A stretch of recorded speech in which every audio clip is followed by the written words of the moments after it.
हम 1 मिनट के लिए शिव बाबा को बुलाते हैं आज की क्लास।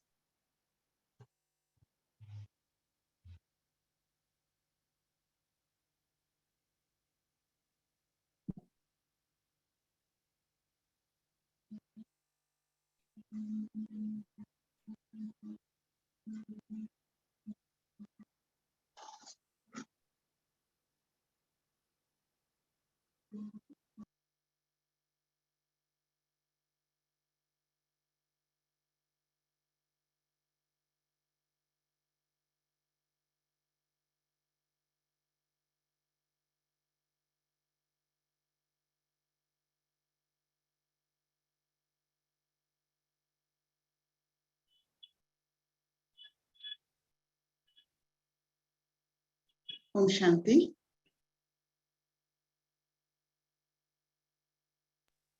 ओम शांति बहन। ओम शांति।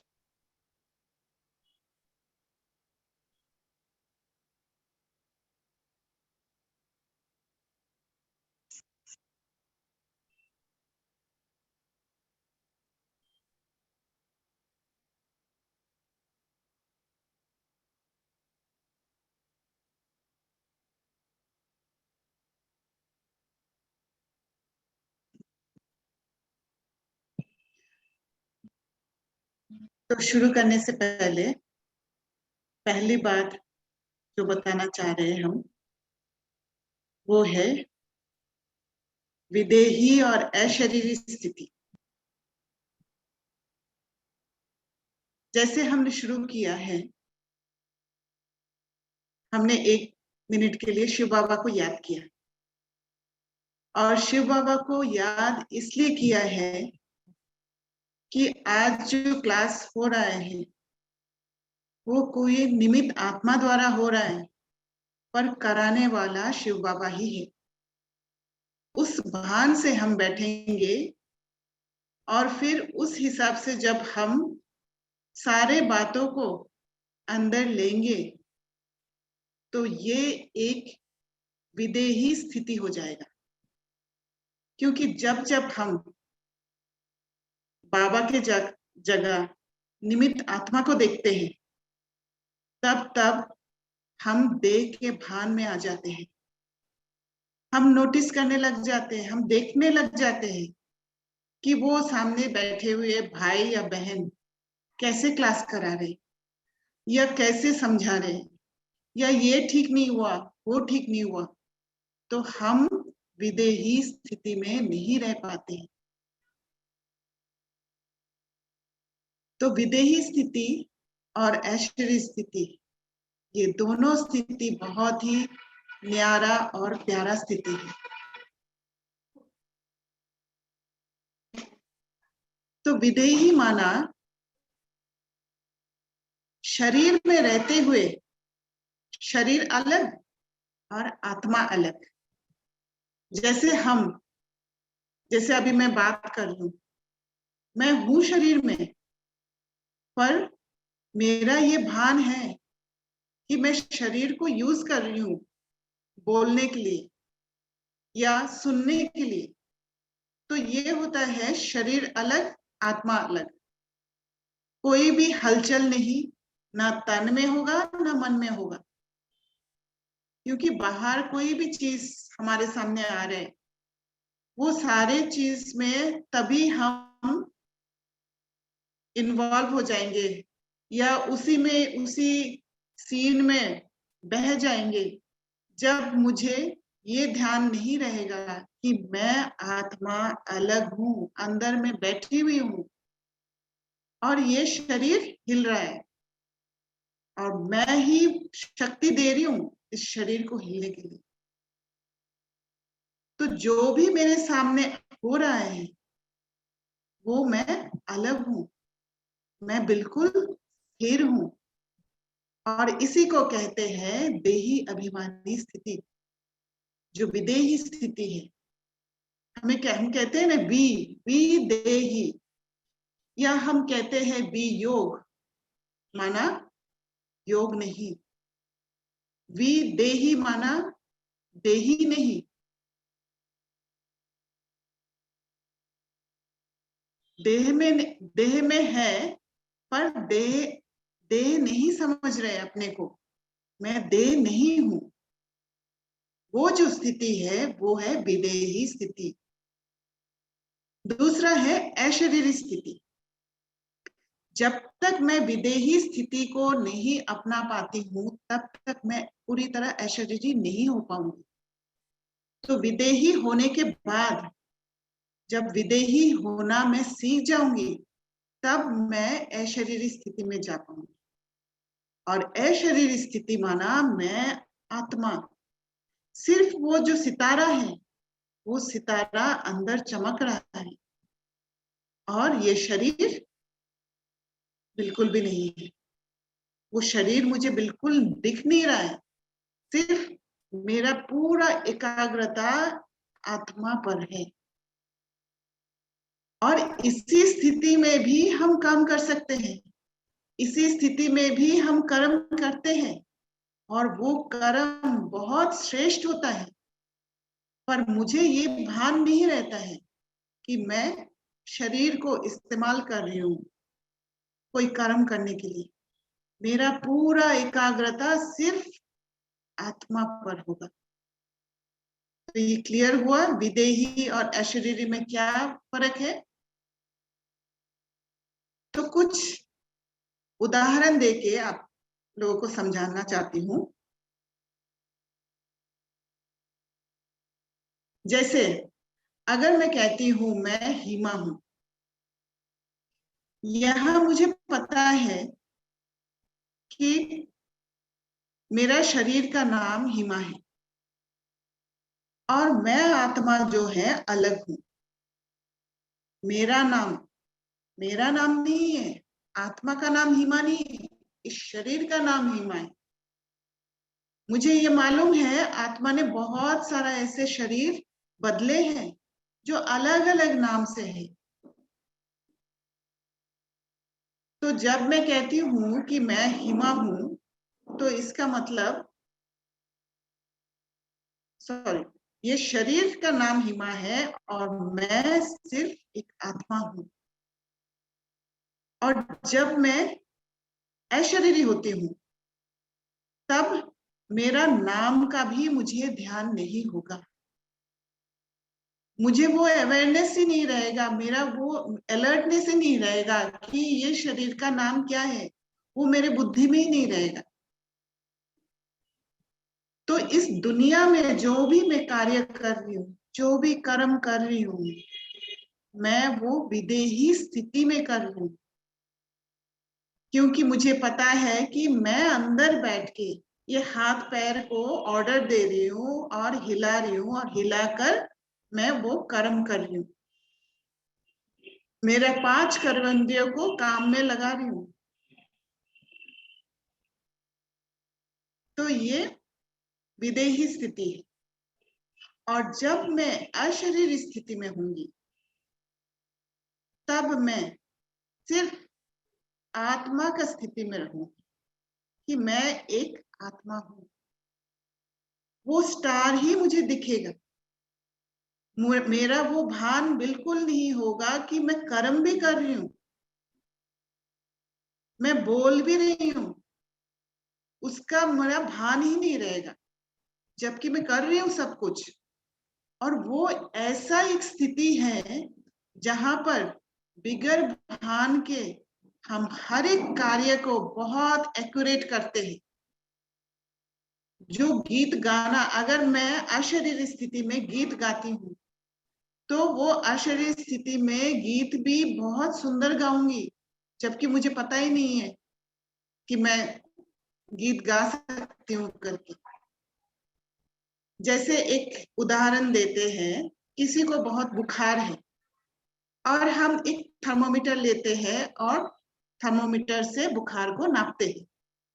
जब बुखार को नापते हैं तो थर्मोमीटर में रीडिंग आता है कि 103 बुखार है या 104 बुखार है। पर क्या वो थर्मोमीटर को बुखार है? थर्मोमीटर को बुखार नहीं है। बुखार है उस शरीर को।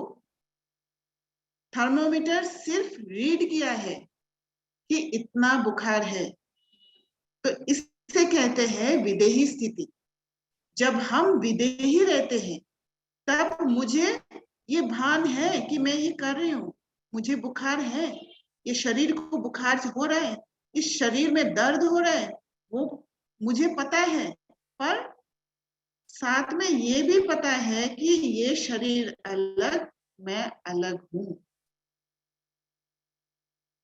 और अगर मैं अशरीरी स्थिति में हूं मैं इस शरीर में ही, पर मेरा ध्यान सिर्फ आत्मा पर है, तो क्या होगा? थर्मोमीटर में वो रीडिंग आएगा ही नहीं। थर्मोमीटर में रीडिंग नहीं आना माना कि मुझे दर्द नहीं होगा, मुझे बुखार का फीलिंग ही नहीं होगा कि इस शरीर को बुखार हो रहा है। कोई और आके बताएगा कि आपको तो बुखार है, मुझे पता ही नहीं रहेगा अशरीरी स्थिति में। आशा है आप लोगों को क्लियर हुआ होगा कि विदेही और अशरीरी में क्या फर्क है। आगे थोड़ा बहुत और आप लोगों को अशरीरी और विदेही स्थिति के बारे में कहना चाहते हैं।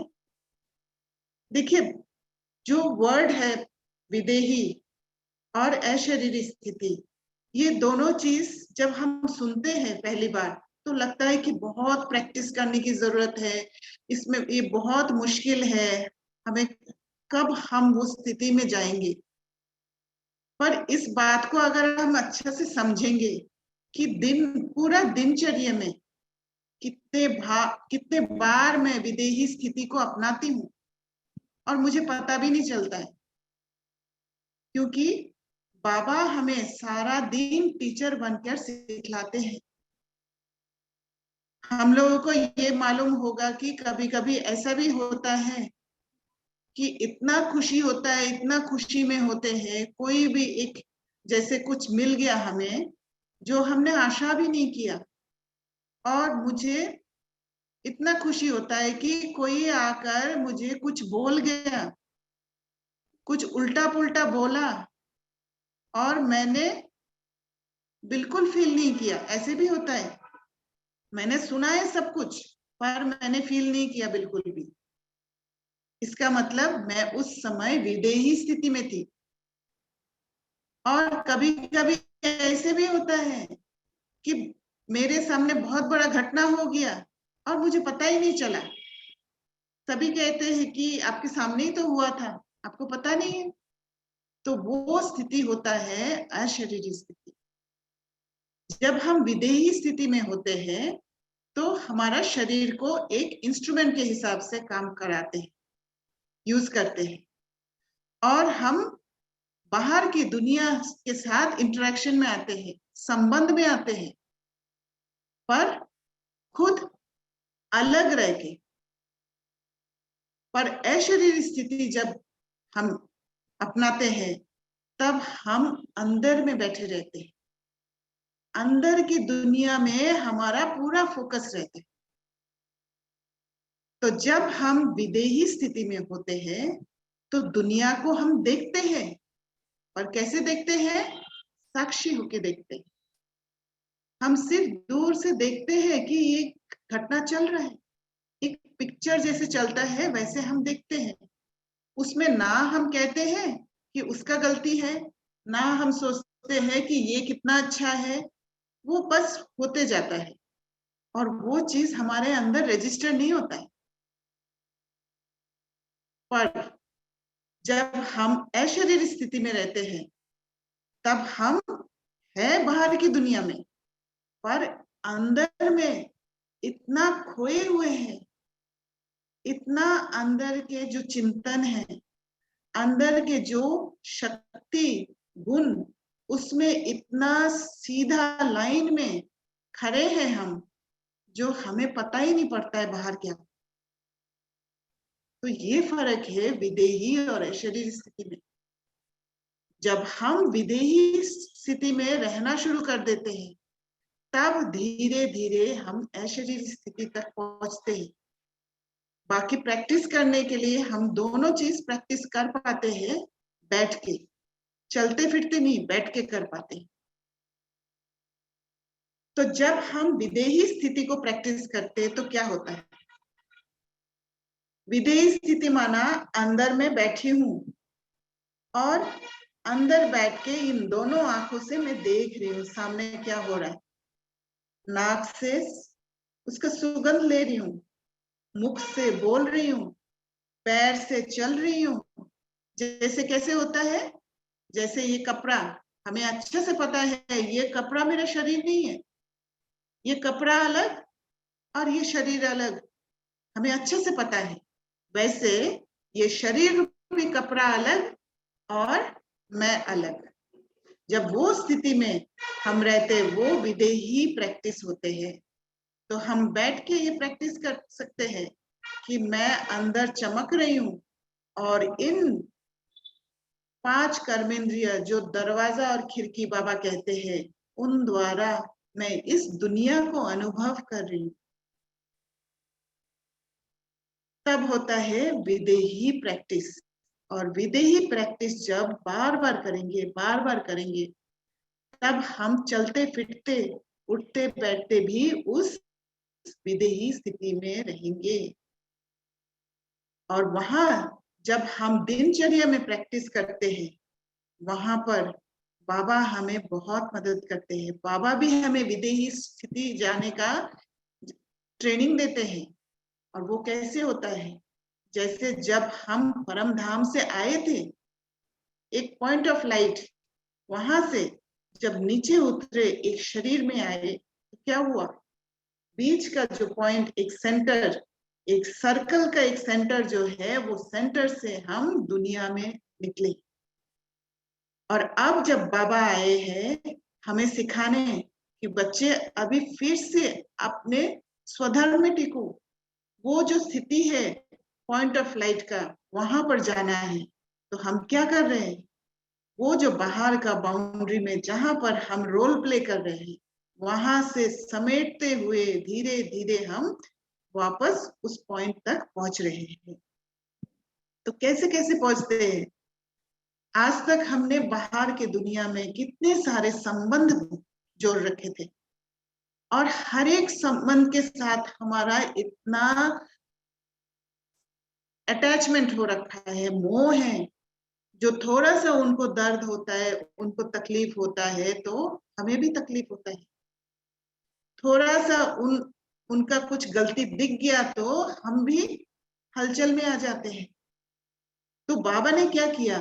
बाबा ने वो सारा संबंध को धीरे धीरे उन संबंध को बाबा से जोड़ दिया। और बाबा से जोड़ने के कारण हमने क्या किया? उन संबंधों को एक कॉमन संबंधों में बदल दिया। और वो जो कॉमन संबंध है, वो कॉमन संबंध हो गया आत्मिक दृष्टि का। एक भाई भाई की दृष्टि, भाई भाई का संबंध में बदल गया। और जो संबंध हम उनसे जुड़े हुए थे, जोड़ के रखे थे, वो संबंध, सारा संबंध हम बाबा के साथ अनुभव करने लगे। और वो अनुभव तब होगा जब दिनचर्या में हम बाबा के संबंधों को देखने के लिए तैयार बैठेंगे। जब तैयार बैठेंगे तो हमारा स्थिति वो होगा कि कब बाबा किस रूप में आते हैं उसका चेकिंग करते रहेंगे और अनुभव भी होते रहेंगे। सिर्फ संबंधों से हम समेटा नहीं, बाहर की दुनिया में जो भी चीजें हमें मिला है, जो भी चीजों से हमने सुख अनुभव किया है, और जिन चीजों से सुख अनुभव करने के कारण हम स्वयं को और भी भूल गए, उन चीजों से समेटा हमने अपने आप को। हम स्वयं को भूल जाने के कारण यहाँ का खालीपन जो है, ये खालीपन को हम चीजों से भरपूर किया, हम चीजों से सुख लिया है यहाँ भरपूर करने के लिए। भले वो थोड़ा समय का था, पर फिर भी भरपूर हुए ना। तो बाबा ने हमें सिखाया कि वो सारे चीज विनाशी चीजें हैं, और ये सारे चीजों को हम समेटने लग गए। एक एक चीज को हम उस दृष्टि से देखने लग गए कि सारा तो विनाश होने वाला है, और धीरे धीरे आत्मा को जो सुख चाहिए, आत्मा का जो भरपूरता के लिए जरूरत है, वो हम अपनाने लगते हैं। हमने यहाँ भरपूर करने के लिए दूसरों के ऊपर इल्जाम लगाए, दूसरों का अवगुण देखा, दूसरों पर गुस्सा किया। ये सारे चीज क्यों किया? यहाँ भरपूर करने के लिए, क्योंकि हमें विधि पता ही नहीं था कैसे भरपूर होगा। हमें बाबा के साथ, हमारा बाबा के साथ कोई संबंध ही नहीं था जो बाबा के साथ जुड़ के हम यहाँ भरपूरता करें और यहाँ भरपूर करके दूसरों को भी भरपूर करें। वो हमारा स्थिति नहीं था, हमें नॉलेज ही नहीं था। तब बाबा क्या कर रहे? इस संगम युग, ये युग ही है एक दूसरे का पावर को बढ़ाने का, नीचे करने का नहीं है। और जब तभी हम दूसरे का पावर को बढ़ा सकते हैं, जब मैं अपना पावर को बढ़ा के रखूंगी। जब मेरे पास भरपूरता होगा तब मैं दूसरे को देख पाऊंगी, तब मैं दूसरों को समझूंगी कि सामने वाला आत्मा ऐसे क्यों कर रहे हैं। तब मैं क्या करूंगी? ज्ञान से एक एक बात को समझ पाऊंगी, ज्ञान रत्नों से खेलने लग जाऊंगी जो बाबा हमें हर रोज देते हैं। कोई भी घटना होगा उसको ज्ञान के साथ मनन चिंतन करके सामने वाला आत्मा को समझ पाऊंगी। और अगर मेरे अंदर ही वो पावर नहीं है तो मैं क्या करूंगी? वो मेरे से लेने की कोशिश कर रहे, मेरे से भरपूर करने की कोशिश कर रहे, और मैं उल्टा उससे भरपूर करने की कोशिश कर रही हूँ। और इस भरपूर करने का सिलसिला में हम एक दूसरे से टकराव में आ जाते हैं और हमारा संबंध खराब हो जाता है। स्विट्जरलैंड के एक जगह में ऐसा देखा गया है कि वहां पर सुंदर सुंदर चिड़िया होते हैं और वो चिड़िया बहुत सुंदर गीत गाते हैं। एक बार क्या हुआ, कोई मोबाइल का कंपनी वहां जाके एक टावर लगा दिया, और जैसे वो टावर लगाया वहां पर नेगेटिव वाइब्रेशन फैलने लग गई, और वो नेगेटिव वाइब्रेशन जैसे ही फैलने लग गया, वो चिड़िया वहां से उड़ गए, चले गए। तो वहां के रहने वाले जो आत्माएं हैं उनको पता था कि ये वाले चिड़िया यहाँ पर थे, और जब से ये टावर हटा दिया गया है तब से वो चिड़िया दिख नहीं रहा है। तब उन्होंने कंप्लेन किया था, और डॉक्टर करीम नाम का एक साइंटिस्ट वहां पहुंचा, और वहां पर एक तरीका से उन्होंने कुछ पॉजिटिव एनर्जी जनरेट किया है, पॉजिटिव शक्तियां फैलाया है, और जैसे वो फैलाया है वो चिड़िया वापस वहां पर आने लगी है। तो ये एक्सपेरिमेंट क्या कहते हैं? जब मैं पावर में रहूंगी तब दूसरे आत्मा भी मेरे करीब आएंगे। जब मैं दूसरों को समझूंगी मेरे पावर को इस्तेमाल करके, तब दूसरे आत्माएं मेरे से सहयोग लेने के लिए आएंगे, हम सहयोग दे सकेंगे और उस संबंध को एक सुंदर संबंध में जोड़ के रख पाएंगे। और यही चीज तो हमें सीखना है, और वो सीखने के लिए हमें विदेही स्थिति सारा दिन बना के रखना पड़ेगा। और यही पेपर्स द्वारा बाबा हमें सिखाते हैं विदेही स्थिति कैसे बनाते हैं। और जब मैं अपने पावर में रहूंगी, दूसरों को समझूंगी, तब मैं स्वयं के साथ भी जुड़े रहूंगी, और स्वयं के साथ जुड़े रहने के कारण मुझे स्मृति रहेगा कि मेरे पावर्स क्या है, मेरा क्वालिटीज क्या है। तो अब हम क्या कर रहे हैं? बाहर से ये दोनों आंखों को बंद कर रहे हैं और तीसरा नेत्र को खोलते जा रहे। बाबा ने जो ज्ञान दिया है, हमने जो पहले अज्ञान के फॉर्मूलाज लगाए हैं कि किसी को जल्दी से काम कराने के लिए मुझे गुस्सा तो करना पड़ेगा, हमने बहुत बार ऐसे यूज करके देखा है, ट्राई करके देखा है, और वो काम बहुत अच्छे से किया।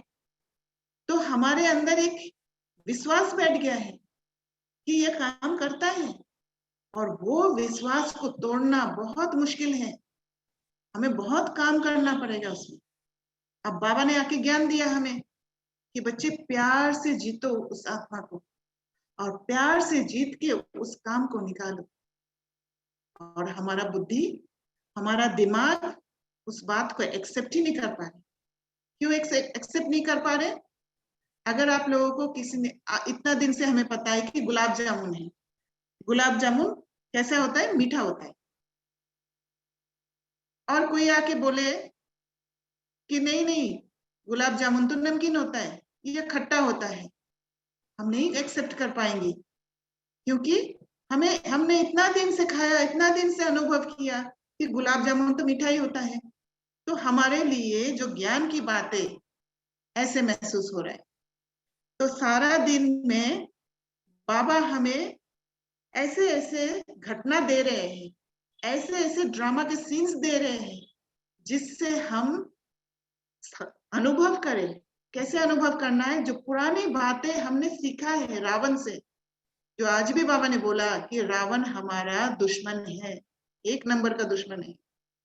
तो वो रावण की चीजों को हमें छोड़ना है, और बाबा का दिया हुआ ये सुंदर ज्ञान रत्नों से खेलकर, वो ज्ञान को यूज करके, इस्तेमाल करके उस सीन को हमें समझना है। और इसी को कहते हैं निरंतर मंथन। और इस निरंतर मंथन ही बाबा से निरंतर जुड़े रहने का एक साधन है, क्योंकि जितना मैं ज्ञान से बातों को समझूंगी, उतना मैं चैप्टर को क्लोज करते जाऊंगी। मैं अपने साथ लेकर नहीं चलूंगी। पास्ट के चीजों को हम फुल स्टॉप लगाते चलेंगे, और फुल स्टॉप लगाने के कारण दोबारा जब वो आत्मा मेरे सामने आएगा, मैं कभी भी पास्ट के साथ उन बात को कनेक्ट नहीं करेंगे, क्योंकि ज्यादातर हमारा रिएक्शन तभी होता है जब हम पुराने बातों के साथ जोड़ते हैं। तो हर बात को कलयुगी सोच से हमें ज्ञान की सोच में बदलना है। तो कैसे बदलेंगे हम? जब भी कोई सीन हमारे सामने आता है, अभी जैसे देखिए बाबा कहते हैं रत्नों को निकालो, पत्थर को नहीं निकालो। तो रत्न कब निकालते हैं? आप लोगों को अगर पता चले कि इस जगह पे मिट्टी के नीचे बहुत धन है, तो ज्यादातर हम क्या सोचते हैं कि धन को निकालना है, और पूरा धन अगर मुझे ही लेना है तो क्या करूंगी? मैं रात को जाऊंगी, अंधेरे में जाऊंगी, और अंधेरे में जाके फिर चुपचाप उसको खोद के सारा धन निकाल के मैं घर ले आऊंगी, सारा मेरा हो जाएगा। तो हम अंधेरे में जाते हैं, और अंधेरे में जब जाते हैं वहां धन के साथ पत्थर भी होता है ना, जब हम खोदते हैं तो अंधेरे में मुझे दिखाई देगा जब तक मैं रोशनी नहीं डालूंगी उस जगह पे। नहीं दिखाई देने के कारण मैं क्या करती हूँ? पत्थर उठा के ले आती हूँ। और वो पत्थर क्या है? जो हमने रावण से सीखा है, वो सारी चीजें। तो आगे अगर मुझे ज्ञान रत्नों को लाना है, तो मुझे ज्ञान रोशनी लेकर जाना पड़ेगा साथ में बाबा से। और वो रोशनी जब मैं डालूंगी उस सीन में, उस खड्डे में, तब मुझे ज्ञान रत्न दिखेगा। अगर कोई आत्मा मेरे साथ मिसबिहेव कर रहे, ठीक से बात नहीं कर रहे हैं, फिर मैं ज्ञान की रोशनी उस आत्मा पर डालती हूँ, उस सीन पर डालती हूँ, और देखती हूँ उस सीन को, तो मुझे क्या दिखाई देगा? ज्ञान रत्न दिखाई देगा, पत्थर नहीं दिखाई देगा रोशनी में, क्योंकि ज्ञान रोशनी डाला है जो बाबा ने हमें दिया है। अगर मैंने पत्थर देख लिया, उस आत्मा का अवगुण देख लिया, तो क्या होगा? मेरे मन में हलचल हो जाएगा। मैं उस स्थिति में नहीं रह पाऊंगी कि मैं ज्ञान रतन को देखूं। पर जब मुझे ज्ञान की रोशनी से मैं देखूंगी उस सीन को, तो उस आत्मा का कमजोर स्थिति को देख पाऊंगी, उस आत्मा का खालीपन को देख पाऊंगी, और मुझे दया आएगा। मुझे ये फील होगा कि उस आत्मा को अभी शक्ति की जरूरत है और मैं शक्ति दूंगी उस आत्मा को। जब ये संबंध आत्मा भाई के साथ जुड़ेगा तब हम सतयुग को नजदीक ला पाएंगे। क्या हम सतयुग अकेले बना पाएंगे? और जब जब मैं अज्ञान के पत्थरों को यूज करूंगी तब तब मेरा मनमत और परमत चलेगा। जब कोई आके मेरे मनमत के साथ कुछ और एडवाइस देकर जाएगा तो मैं उसको भी एक्सेप्ट कर लूंगी, क्योंकि मैं समझ ही नहीं पाऊंगी कि रावण मुझे एडवाइस दे रहा है, और फिर और भी मेरे अंदर हलचल हो जाएगा। और ये सारे चीज जब मैं प्रैक्टिस करते जाऊंगी अंधेरे में रोशनी डालकर, तब मैं धीरे धीरे इस देह से अलग होते जाऊंगी और इस देह से अलग होते होते मैं अशरीरी स्थिति में आ जाऊंगी।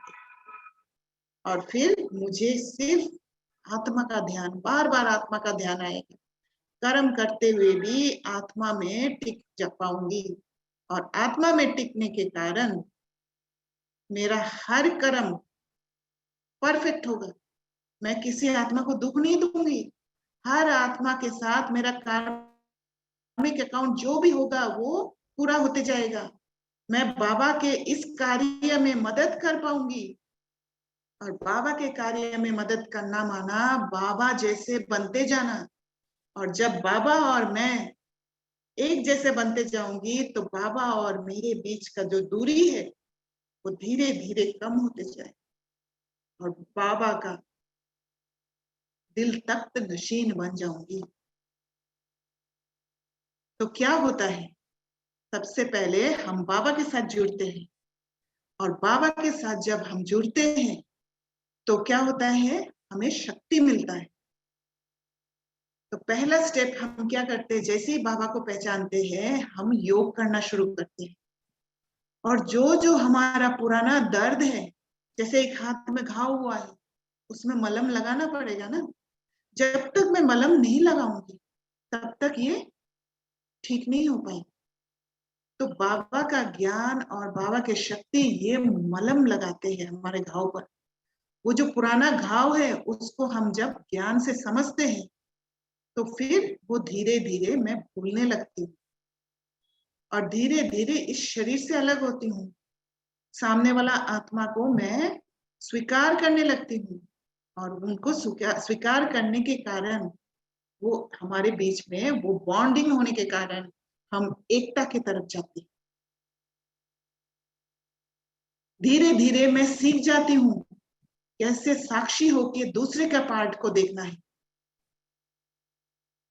मैं अंदर अंदर मंथन करती हूँ ज्ञान के रत्नों को यूज करके, कैसे एक सीन जो बहुत खराब दिख रहा है, जो दिख रहा है कि मुझे मेरे इंसल्ट हो रहा है, मेरे बारे में गलत बोल रहा है, और कैसे उसको बदलना है, कैसे निवारण में लाना है, कैसे मैं अपना स्थिति को बचाऊं, मैं स्वयं को बचाऊं। पहले स्वयं को शक्ति को खोने, ड्रेन आउट नहीं करूं, लीकेज नहीं करूं, वो मैं सीख जाती हूँ। और जब मैं ज्ञान से उन बात को समझती हूँ तब मैं कैसे रहती हूँ, मैं सिर्फ वर्तमान में टिकती हूँ। मैं वो पास्ट में या बाद में क्या होने वाला है उसमें नहीं जाती हूँ। और जितना मैं वर्तमान में टिकती हूँ उतना मेरे अंदर पावर आते जाता है और वो पावर फिर सिर्फ खुद को अचल अडोल स्थिति में रखने के लिए नहीं, दूसरों को भी मदद दे पाती हूँ, दूसरों को भी ऊंचा उठाती हूँ और दूसरों को भी साथ ले जा पाती हूँ। तो धीरे धीरे क्या होता है, बाहर की दुनिया से हम अलग हो जाते हैं। क्योंकि बाहर की दुनिया में क्या होता है, बाहर की दुनिया में सिर्फ रावण की बातें हैं और अंदर दुनिया में बाबा की बातें। तो बाहर से समेटते हुए समझते हुए मैं अंदर की दुनिया में पहुंचती हूँ। कांटा से मैं धीरे धीरे एक खिलता हुआ कली जो फूल बन जाते हैं। और ये जब हम प्रैक्टिस करते हैं, ये जो विदेही स्थिति है, ये जो एक एक सीढ़ी हम ऊपर चढ़ते जा रहे हैं, ये विदेही स्थिति जब मैं प्रैक्टिस करती हूँ, धीरे धीरे मैं यहाँ रहना ज्यादा पसंद करने लग जाती हूँ। मुझे समझ में आ जाता है कि यहाँ रहना सबसे ज्यादा सेफ है, मैं सुरक्षित हूँ यहाँ पे। और ऐसे आत्मिक स्थिति हमारे जीवन में आ जाता है, मैं वो असली मुक्ति का अनुभव कर पाती हूँ। पहले मैं मुक्ति को अनुभव करने के लिए अलग अलग रावण की बातों को यूज करती थी, क्योंकि मुक्ति का अनुभव रावण की बातों को यूज करके भी हुआ था, पर अल्प समय के लिए हुआ था। वो मुझे समझ में नहीं आया था, पर वो जो सुख पाने का इच्छा है, बिल्कुल सुख नहीं पाने से थोड़ा सा मैं सुख पा लूं, ये इच्छा हमें विक्रम करा ही दिया था।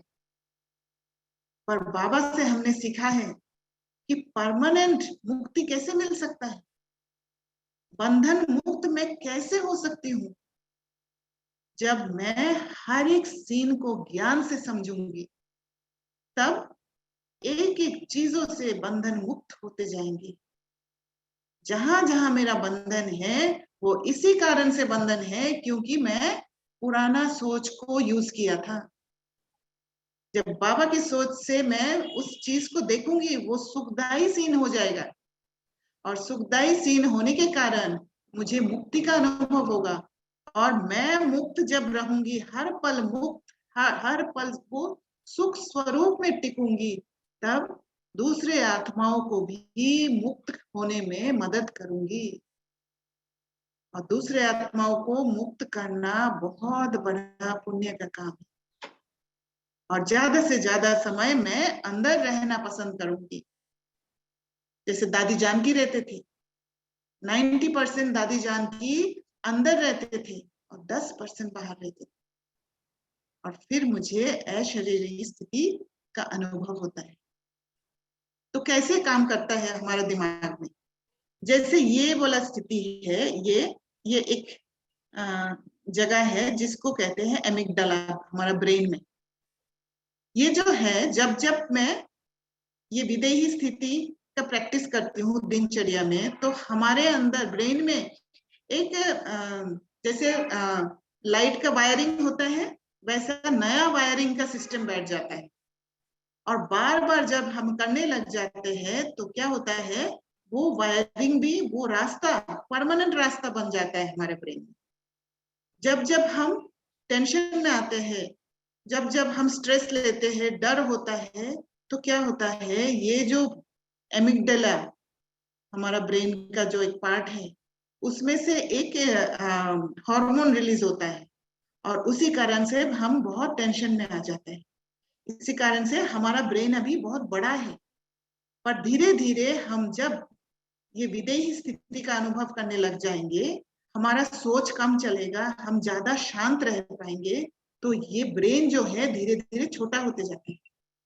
और जो सामने वाला ब्रेन है, जो हमें मदद करता है पूरा ब्रेन को समझने के लिए, प्लान बनाने के लिए, सबके साथ अच्छा व्यवहार में रहने के लिए, ये वाला पोर्शन बढ़ते जाता है और बाकी सब छोटा होते जाता है।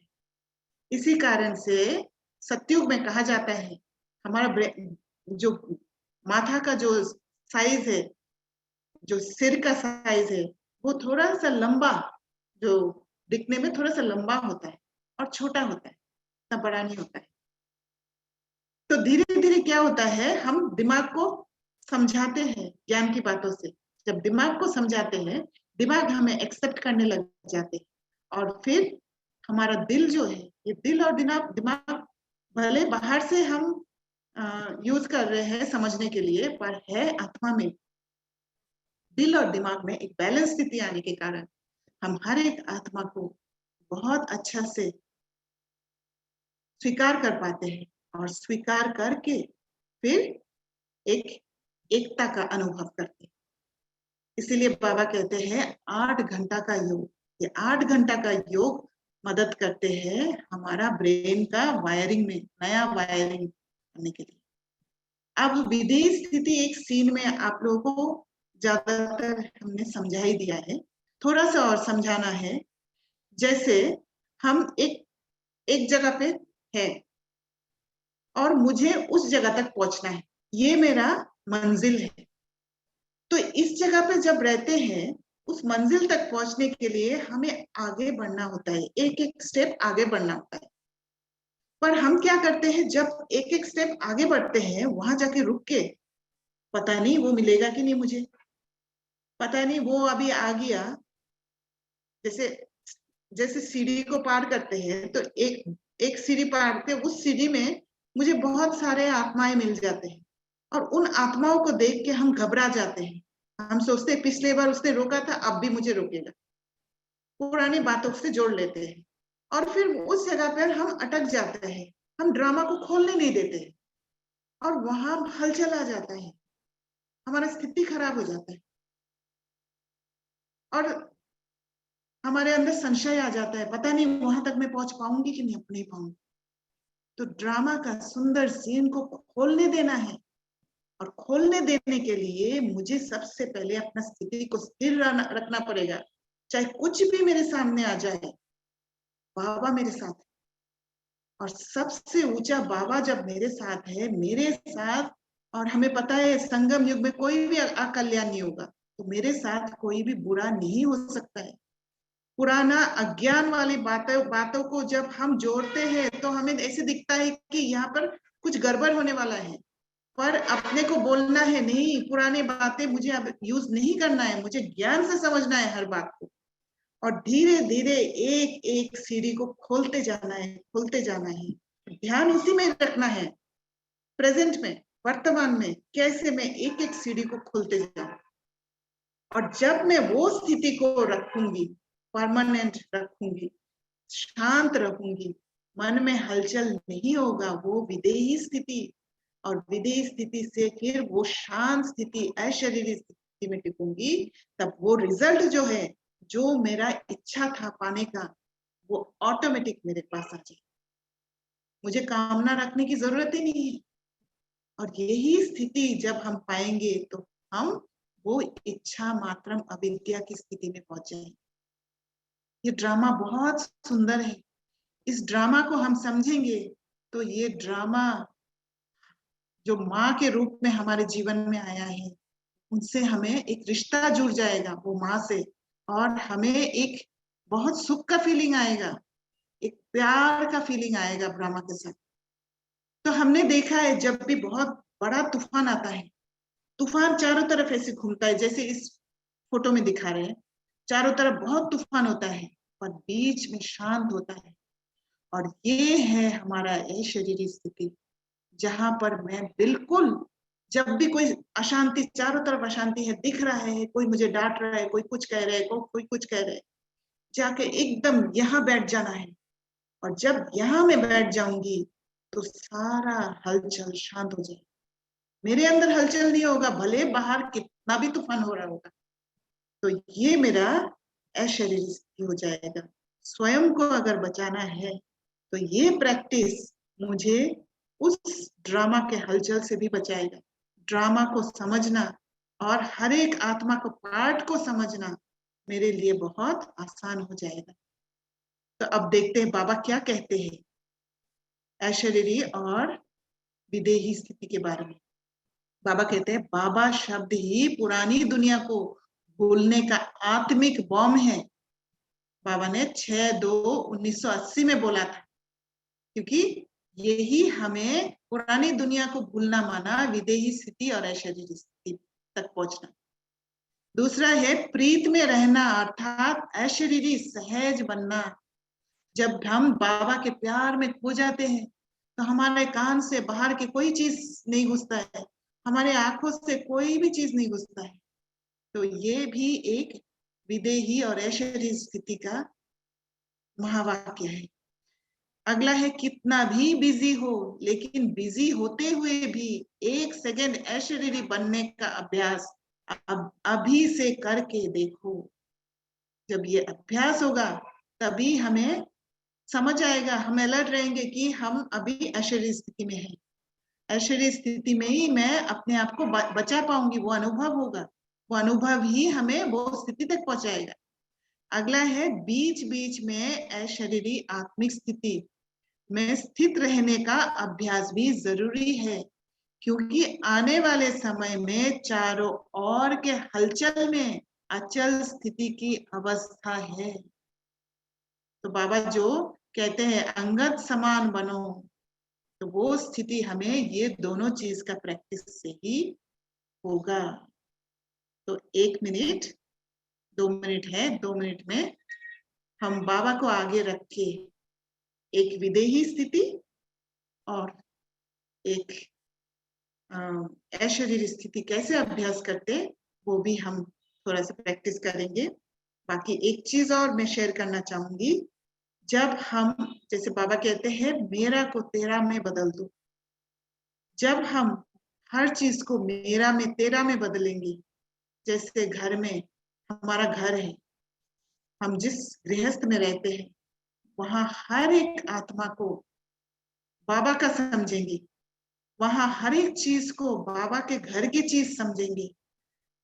भले आप जाके सेंटर में नहीं दे दो, पर बाबा की चीज समझेंगे, तो फिर वो मेरा वाला स्थिति नहीं रहे। बैंक का खाता में जो भी पैसे है उसको अगर मैं समझूंगी कि ये बाबा का है, और हर बार कुछ पैसे अगर निकालना है तो बाबा से पूछ के निकाले, कुछ खरीदना है तो बाबा से पूछ के खरीदे, कोई किसी ने कोई गिफ्ट दिया है वो गिफ्ट बाबा के आगे रख के बाबा से ले, तो हमारा कहीं पर भी अटैचमेंट नहीं रहेगा। वो मेरा वाला भावना धीरे धीरे कटते जाएगा और हर चीज बहुत सही तरीके से इस्तेमाल होगा, क्योंकि हर चीज बाबा का है। पैसा कभी भी गलत इस्तेमाल नहीं होगा, वो हमेशा अच्छा कर्म में ही जाएगा, क्योंकि बाबा का चीज है। तो आप सब ये प्रैक्टिस जरूर करिए। उस घर को हर एक घर को मधुबन समझना है, और वो मधुबन का स्थिति में स्थित होके रहना है, तो घर में एक अलग सा एक वाइब्रेशन रहेगा, और वो स्थिति में हम टिक पाएंगे, जो विदेही स्थिति, हर पल आत्माओं को समझना, ज्ञान से समझना, और फिर अपने को भी बचा के रखना। तो सभी अलर्ट होके बैठ जाएंगे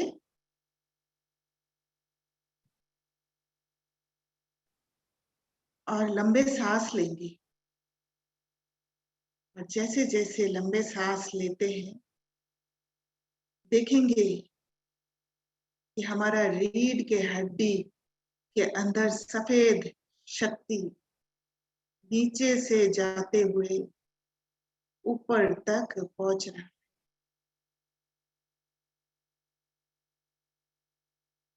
फिर धीरे से छोड़ते हुए सारे शक्तियां पूरा शरीर में फैलाते जाए। पूरा ब्रेन को सफेद होते हुए देखें। फिर से लंबा सांस ले और सफेद शक्ति को रीढ़ की हड्डी से ऊपर की ओर चलते हुए देखें।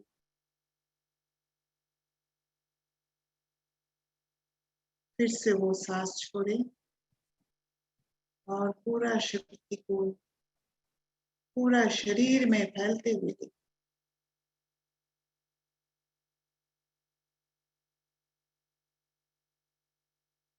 अब देखिए सिर के अंदर एक छोटा सा गोल्डन स्टार चमकते हुए दोनों आंखों को घुमाते हुए अंदर के ओर उस स्टार को देखते जाए। फोकस करें उस स्टार की तरफ और देखे अंदर से कैसे ये दोनों आंखों से देख रहे हैं इस दुनिया को, जैसे एक मूवी चल रहा है और मैं अंदर बैठ के देख पा रही सारे चीज घटते हुए,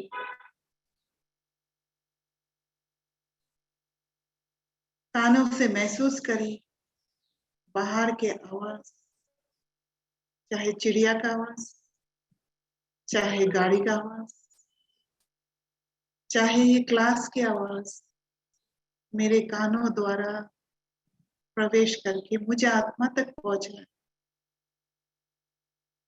देखिए मुख को बोलते हुए कैसे मैं मुख द्वारा बोलती हूँ और हर बात को अनुभव करती हूँ बिना हिले, अंदर में स्थिर। पर ये शरीर चल रहा है, ये दोनों पैर चल रहा है, दोनों हाथ चल रहा है, इस कर्म स्थल में कर्म कर रहे। ये है मेरा विदेही स्थिति, क्योंकि मुझे ज्ञात है कि ये शरीर अलग और मैं अंदर अलग चमकता हूँ। अब फिर से उस सितारा को देखिए, दोनों आंखों से अंदर की तरफ जाए, अंदर की यात्रा करें, एकदम अंदर। जब तक ना मैं मन बुद्धि से उस सितारों को छू ले,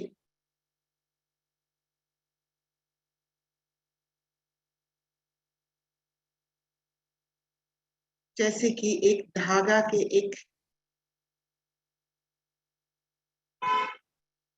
एक पोर्शन में या धागा का अंत में एक स्टार है जो मैं,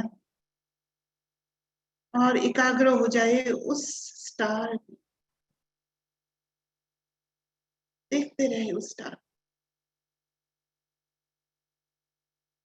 सिर्फ वो चमकता हुआ स्टार, चारों तरफ अंधेरा और वो स्टार चमक।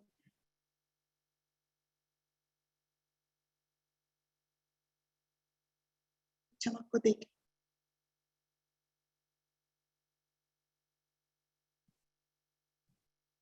ये है मेरा अशरीरी।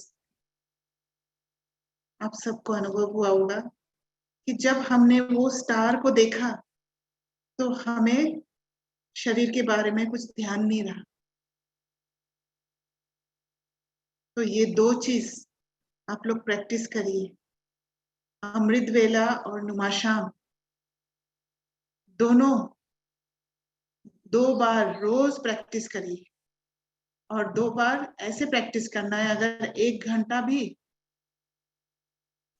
हमें ये प्रैक्टिस करना है तो 80% समय उसमें ध्यान देना है, अशरीरी स्थिति जो आत्मा में स्टार हूं उस पर ध्यान देना है। और फिर उसके बाद 10% जब बाबा के साथ जुड़ते हैं तो बहुत सुंदर अनुभव होता है। तो हमें पहला चैप्टर को पूरा करना है पहले। जब पहला चैप्टर में हम एक्सपर्ट हो जाएंगे तो सारा दिन में कोई हलचल नहीं होगा, मैं शांत रहूंगी और बाबा के साथ हर पल जुड़े रहूंगी। अच्छा।